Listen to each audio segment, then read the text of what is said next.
last practice in before the big day tomorrow. How are things looking?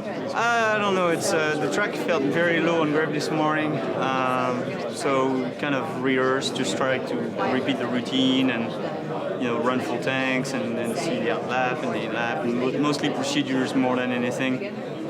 Setup-wise, obviously, we've basically had no time or no opportunity to check where we're at, so we're just going to trust what we had at the Roar, and it'll be good. But it's the big grand opening for GT, all brand new program starting with the 24-hour race. So pretty big challenge, but looking forward to it. We got a great team with Chip Ganassi Racing to try and make it work, and that's what we're going to do. How have you felt folding into the team, working your way into the team now? Do you feel comfortable in that respect?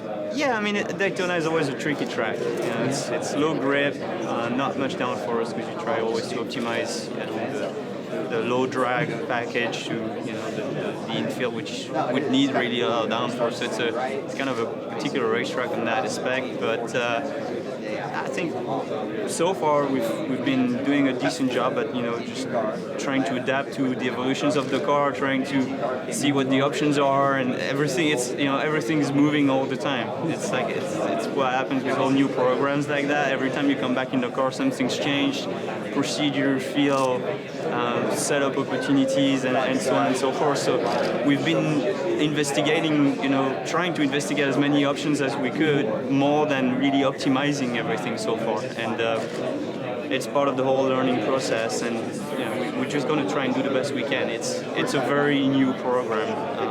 We're receiving parts up until yesterday, and that's just the nature of the challenge when you start something that big. But obviously the target is far down the road in June, and we'll see how we fare for the first try. But I don't think I don't think we're as optimized as we'd like to be. But still, the potential is here, and anything can happen on a 24-hour race. So is there a particular team goal in mind then for this weekend? Just to run as much as possible? Or, I mean, what is the team goal? I think definitely is to finish first, get as much experience as possible. And, if we can win, we'll give it a shot. But it's really very difficult at the moment. I think everybody knows that the Le Mans class is extremely competitive. The gaps are very small, and anything can happen. So you just have to put yourself out there and give yourself plenty of opportunities. And when it comes down to the last few hours of racing, then that's when the cards are on the table and you see where you fare. So hopefully we're on the upside. How was the car today? I think about what we thought it was going to be. Obviously the balance of performance is still quite a ways off.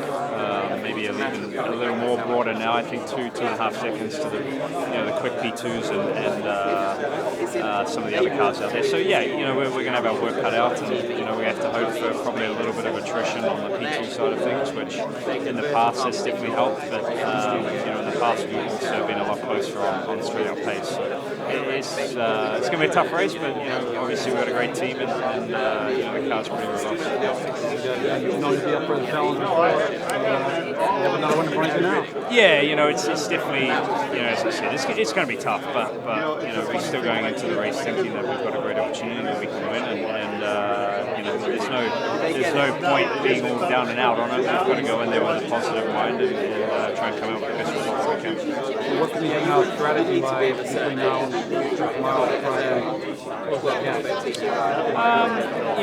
We'll be trying to work on the car a little bit to get a little bit of speed out of it. But we're talking a 10th or 2 here, so it's a lot to close the gap that we have. But I think for us, where we've been good in the past is that we try to keep the car in one piece. And I think if, instead of fighting for that couple of tenths maybe in one lap, and the opposite side of doing that and wiping the car out for 4 or 5 laps in the garage trying to repair it. So just keep our nose clean and see where we end up at the end. I know we talked about this before, but this being the last outing for this car, how much would it mean to you to pull this ticket? We have one more time here. Well, we're in the business to win. For me, it doesn't really change anything. I think it's maybe a nice little thrills on the end of it you do come out on that end and you do win the race. Yeah, it was the last EP race, but you know, in all reality, we come here to win anyway. So it'd be like the 500 this year being the 100th. Every year we try to win that race. If we win the 100th, that's an added bonus. But yeah, it makes sense. So we finally got a little bit of dry weather this morning. INDYCAR, how are things looking at this point? It looks good. I mean, I did not drive the car since Thursday, but it looks okay. I mean, it looks like this year there's a little bit more discrepancy between, the cars in our series, like between the prototypes and the DPs. So it'll be interesting. We'll see what's going to happen tomorrow. Have you guys had a chance to sit down and figure out the race strategy? Do you know? We're going to do that this afternoon. So obviously we know more or less who's driving when. So Scott will be starting. It'll be Jamie and then myself and then Kyle Larson. So that will be that order repeatedly until we finish the race. I know talking got some quotes from you before about just different mindset, the mental mindset going into a race like this as compared to an INDYCAR race. It is a big difference, isn't it? Yeah, it is a huge difference. It's, you're talking about a 24-hour race against a 2-hour race, so it's definitely a completely different beast. Here you got to save your car, you got to be smart about how you play traffic, and those kind of things they happen for such a long period of time. You have, I don't know how many pit stops, more than what we do in a normal race. In an INDYCAR race we have 4 stops. So you have to be sharp and on top of it because you don't want to lose time there either, because time lost there, it's time lost at the racetrack. So everything happens a little slower, but also more times. So you have more chances to make it wrong. I'm happy to be part of that. Let's go around for this car. What would it mean to you to send it out on a high note? Exactly. That's the goal. I think that was Chip's goal when he brought those 2 cars back. He didn't have to. I mean, he has enough on his plate right now with the GT program. So we'll try. I mean, we definitely have the people, we definitely have the team, we definitely have the car and the engine. So